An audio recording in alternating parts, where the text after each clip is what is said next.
Assalamualaikum warahmatullahi wabarakatuh. Saya Vini Meska Putri dengan NIM 21042221. Baiklah, pada kali ini saya akan menjelaskan mengenai analisis kasus terkait advokasi kebijakan.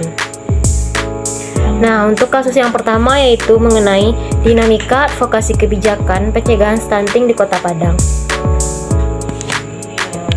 Advokasi kebijakan pencegahan stunting di Kota Padang telah dilaksanakan dalam bentuk rembuk stunting dan sosialisasi. Namun, advokasi pencegahan stunting belum mampu mencegah prevalensi stunting. Hal ini terjadi karena beberapa permasalahan seperti koordinasi antar pemangku kepentingan dan OPD yang belum optimal, pengembangan pesan dan materi yang belum efektif, serta belum adanya regulasi yang mengatur pencegahan stunting. Untuk mencapai tujuan, perlu dilakukan pencarian solusi advokasi kepada pemerintah daerah untuk menjadikan stunting sebagai masalah yang utama dan mendapatkan dukungan kebijakan yang tepat.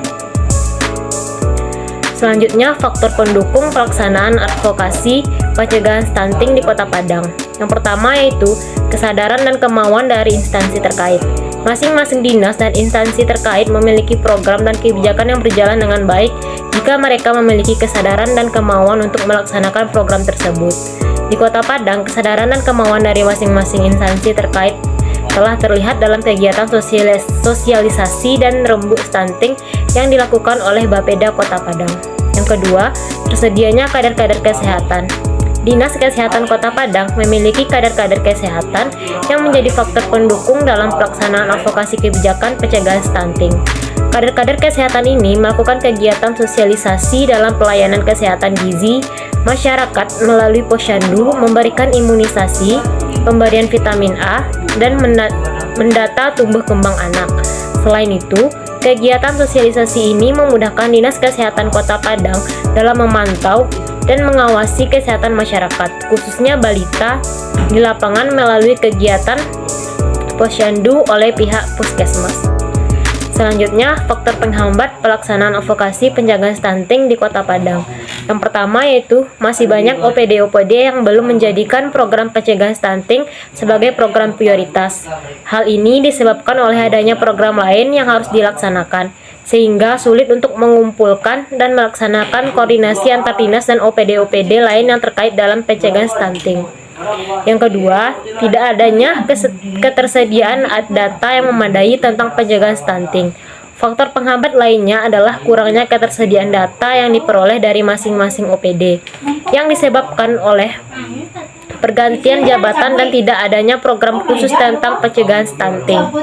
Yang ketiga, terbatasnya ketersediaan anggaran. Di Kota Padang, pelaksanaan advokasi kebijakan pencegahan stunting melalui kegiatan sosialisasi belum berjalan optimal karena terbatasnya ketersediaan anggaran yang dimiliki masing-masing OPD, sehingga sosialisasi yang diberikan kepada masyarakat tidak merata. Kesimpulannya, pelaksanaan kebijakan pencegahan stunting di Provinsi Sumatera Barat belum berhasil. Tingkat prevalensi stunting mencapai 26,4%, melebihi standar WHO 20%. Koordinasi kebijakan pencegahan stunting di Kota Padang dan aksi konvergensi kebijakan pencegahan stunting juga belum berhasil. Penelitian ini berkeyakinan bahwa pelaksanaan kebijakan pencegahan stunting belum mengurangi prevalensi stunting di Kota Padang. Oleh karena itu, diperlukannya advokasi kebijakan agar tujuan kebijakan dapat dicapai. Faktor-faktor yang mempengaruhi pelaksanaan advokasi adalah dinamika yang sering terjadi dalam pelaksanaan program pencegahan stunting, seperti keengganan OPD menjadikan program pencegahan stunting sebagai program prioritas dan tidak tersedianya data yang memadai tentang prevalensi stunting. Pelaksanaan advokasi kebijakan pencegahan stunting di Kota Padang dilakukan dalam bentuk rembuk stunting dan sosialisasi. Namun, pelaksanaan advokasi kebijakan pencegahan stunting belum mampu mencegah prevalensi stunting karena berbagai permasalahan yang terjadi. Oleh karena itu, diperlukan advokasi kebijakan agar tujuan kebijakan dapat tercapai. Lalu yang kedua, advokasi kebijakan untuk pemenuhan kepentingan petani di Desa Puger Kulon dan Puger Wetan, Kecamatan Puger, Kabupaten Jember. Kegiatan advokasi yang dilakukan oleh gabungan kelompok tani atau Gapoktan dan himpunan petani pemakai air atau bisa disebut dengan HIPA untuk memenuhi kepentingan mereka akan pasokan air irigasi yang lancar di desa Pugar Kulon dan Pugar Wetan, Kecamatan Jember.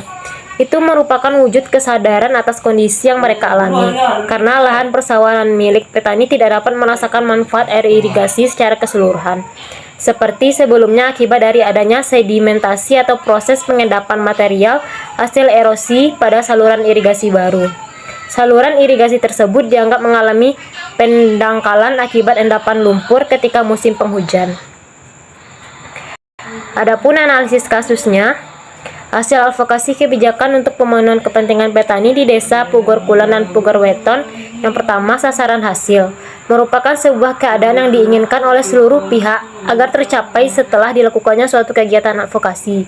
Dalam kegiatan advokasi kebijakan publik pada normalisasi saluran irigasi pertanian desa Pugar dan Kulon, salah satu kegiatan yang dilakukan oleh pihak-pihak yang terlibat adalah demo untuk membentuk kesadaran umum dan mengkoreksi kebijakan pemerintah yang bertujuan agar masyarakat khususnya di dua desa yang berdampak tersebut mengetahui dengan jelas tentang apa sebenarnya isu atau permasalahan yang sedang diadvokasikan, yaitu menuntut adanya normalisasi agar saluran irigasi menjadi normal, air mengalir lancar seperti semula.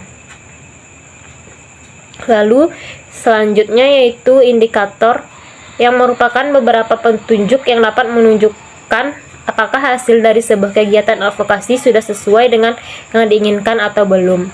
Misalnya, dalam kegiatan advokasi kebijakan publik pada normalisasi saluran irigasi desa Pugar Kulon dan Pugar Wetan sudah berhasil atau belum yang ditandai dengan beberapa hal antara lain, keseluruhan anggota HIPA sebanyak 89 orang sesuai keterangan yang disampaikan oleh Bapak Haji Abdul Rois Hashim selaku Ketua HIPA mengikuti kegiatan advokasi berupa demonstrasi penyampaian pendapat yang telah dilaksanakan sebanyak 2 kali.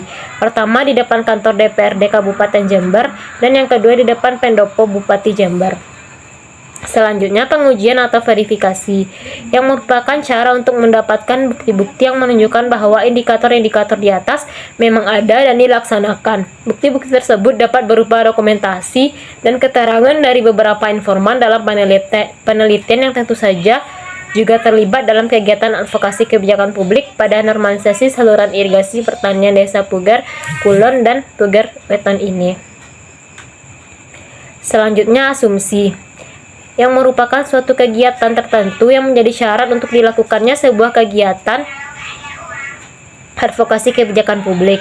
Dalam pembahasan penelitian ini, asumsi yang dimaksud adalah adanya pembangunan saluran irigasi sekunder baru di sebelah selatan PT Semen Imasco Asiatik, yang mana pada lahan baru tempat tinggal tersebut terdapat sedimentasi walet yang cukup tinggi, sehingga menyebabkan air dari hulu tidak langsung mengalir ke hilir dan mengairi sawah-sawah milik petani, tetapi masih menggenang di lahan saluran irigasi baru tersebut. Hal tersebutlah yang kemudian membawa kesadaran bagi petani khususnya yang tergabung dalam Gapoktan dan HIPA untuk melakukan suatu kegiatan advokasi kebijakan publik menuntut agar saluran irigasi sekunder yang berada di desa Pugar Wetan tersebut dapat normal kembali seperti semula. Nah, kesimpulan dari kasus ini adalah permasalahan utama dalam kasus ini adalah kepentingan masyarakat petani di desa Pugar Kulon dan Pugar Wetan yang terabaikan oleh pemerintah. Petani melakukan advokasi kebijakan untuk memenuhi kepentingan mereka, yaitu memperbaiki saluran air irigasi yang lancar. Proses advokasi ini melalui 4 tahap. Yang pertama, lobi, negosiasi, mediasi, dan kolaborasi. Hasilnya, Gapoktan dan HIPA dan PT Semen Imasco Asiatik setuju melakukan pengerukan sedimentasi walet setiap 6 bulan sekali tanpa biaya untuk petani. Nah, untuk kasus yang ketiga yaitu mengenai advokasi kebijakan peningkatan representasi perempuan dalam pergulatan politik. Advokasi kebijakan peningkatan representasi perempuan dalam pergulatan politik adalah serangkaian tindakan yang dilakukan oleh interest group yang concern memajukan peran politik perempuan untuk mempengaruhi atau mendukung sumber daya politik yang berkaitan dengan kebijakan publik. Tujuan utama adalah meningkatkan keterwakilan perempuan dalam lembaga legislatif dan institusi formal politik lainnya di tingkat pusat maupun daerah. analisis kasus ini, keterwakilan perempuan dalam politik masih sangat rendah, dengan persentase perolehan kursi perempuan di DPR sekitar 30%. Keterwakilan perempuan dalam DPRD provinsi dan DPRD kabupaten atau kota juga masih sangat rendah, yaitu sekitar 20-40%. Keterwakilan perempuan dalam politik penting untuk mempengaruhi kebijakan publik dan memberikan suara pada isu-isu yang terkait dengan kepentingan perempuan. Untuk meningkatkan keterwakilan perempuan, pengaruh utamaan gender atau PUG dilakukan melalui berbagai kegiatan seperti pendidikan politik, pelatihan, dan pemberdayaan perempuan. Tujuannya adalah untuk meningkatkan kesadaran masyarakat tentang pentingnya keterwakilan perempuan dalam politik dan memberikan peluang yang lebih luas bagi perempuan berkiprah di dunia politik. Hasil dari penelitian ini adalah advokasi kebijakan dilakukan melalui berbagai bentuk kegiatan seperti lobi, mediasi, dan kolaborasi. Tujuan advokasi kebijakan ini adalah untuk meningkatkan keterwakilan perempuan dalam lembaga legislatif dan institusi formal politik lainnya, serta memberikan suara pada isu-isu yang terkait dengan kepentingan perempuan. Kesadaran masyarakat tentang pentingnya keterwakilan perempuan dalam politik perlu ditingkatkan melalui berbagai kegiatan seperti pendidikan politik, pelatihan, dan pemberdayaan perempuan. Pemberdayaan perempuan penting untuk meningkatkan keterwakilan perempuan dalam politik dan memberikan suara pada isu-isu yang terkait dengan kepentingan perempuan. Komitmen politik penting untuk meningkatkan keterwakilan perempuan dalam politik. Komitmen politik dapat dilakukan melalui berbagai cara seperti memberikan kuota perempuan dalam partai politik dan lembaga legislatif, serta memberikan peluang yang lebih luas bagi perempuan berkiprah di dunia politik. Keterwakilan perempuan dalam politik dapat mempengaruhi kebijakan publik dan memberikan suara pada isu-isu yang terkait dengan kepentingan perempuan. Keterwakilan perempuan juga dapat meningkatkan kesadaran masyarakat tentang pentingnya keterwakilan perempuan dalam politik. Namun hambatan utama dalam meningkatkan keterwakilan perempuan dalam politik adalah stigma politik yang merendahkan peran publik perempuan dalam relasi kekuasaan demokrasi. Solusinya adalah meningkatkan kesadaran masyarakat tentang pentingnya keterwakilan perempuan dalam politik dan memberikan peluang yang lebih luas lagi bagi perempuan berkiprah di dunia politik. Oleh karena itu, advokasi kebijakan peningkatan representasi perempuan dalam pergulatan politik perlu dilakukan secara aktif dan berkelanjutan untuk meningkatkan keterwakilan perempuan dalam politik dan memberikan suara pada isu-isu yang terkait dengan kepentingan perempuan. Kesimpulan dari kasus ini adalah analisis kasus advokasi kebijakan peningkatan representasi perempuan dalam pergulatan politik menunjukkan bahwa keterwakilan perempuan dalam politik masih sangat rendah dan perlu ditingkatkan.